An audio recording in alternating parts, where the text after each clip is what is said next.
I'm afraid Ken can't be with you today. He's been kidnapped by people who want all your foreign Captain Americas. So yeah, divvy up those foreign Captain Americas and send them to me. Man in black mask behind the railings. Okay? Alright. Okay, you rumbled me. It is only me. Welcome, my foreign comic collecting friends. I've had an idea. I think I put out one comic of the day every Sunday.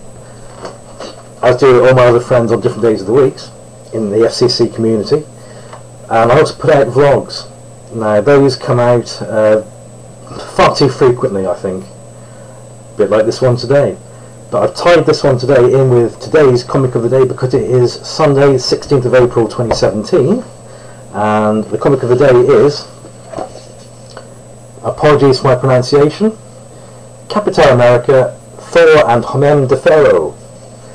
So that is my comic of the day, and I'm also tying this up with the vlog of the day.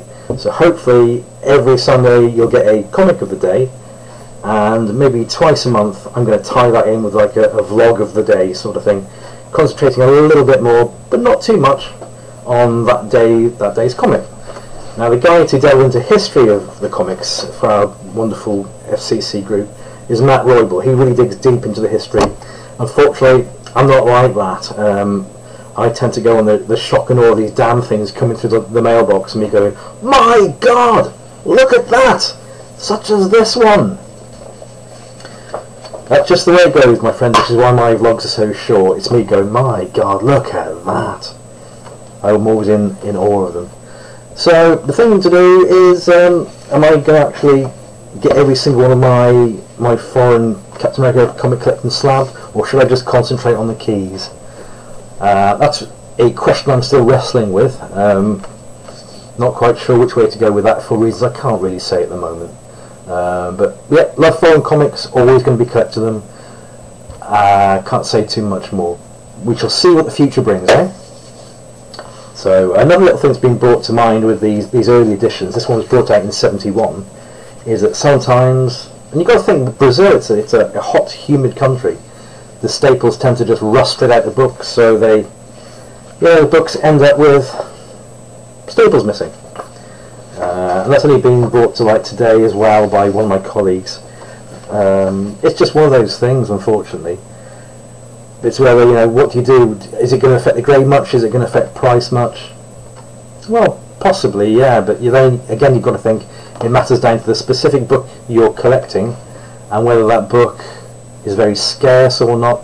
I mean, if you're the person who's got that one book and there may be only another one, or if you're lucky, two collectors in the world, are you going to seriously be battling against each other to see who's going to get the best price for that book, or are you just going to concentrate on the beauty of how damn scarce it is?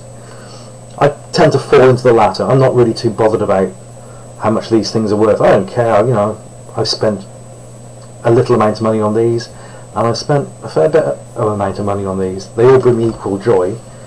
They're all scarce, and they're all equal standing with the American books, because these are, as I keep harping along, these are separate editions tied uniquely to their own country of publication. So, like I say, my vlogs are more about the shock and awe of me looking to see what's dropping in my mailbox. So Matt's going to do the history, because he's extremely good at that. I'm good at doing the, dribble, this is great, look at this, wow. That's my kind of angle. Okay, so it's a shallow angle, but that's what I'm going to stick by. Anyhow, I'm trying to keep these under the 5-minute mark if I can. So I'm going to sign off extremely shortly. But just another thing to mention, this week I've kind of wrestled with, do I live stream the videos, which is a lot quicker, I can get it online within sort of under half an hour, or do I do like a native recording, which is how I'm doing it now, where it takes a lot of time but you get exquisite quality, even though you have to have my inane nattering factored into that, but it takes between sort of 2 to 4 hours to get it out there. And that's the thing I was wrestling with, quality as opposed to time. What's the best thing to do? How do I weigh it up? I've kind of decided that this is the way to do it, do the native recording. Okay, so it takes me a long time to put it out there, but it's going to be a better thing at the end of the day.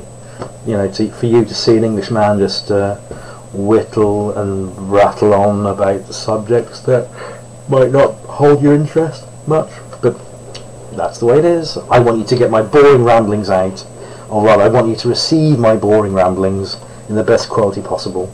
And if that's going to take me 2 to 4 hours to do, then that's the way it is.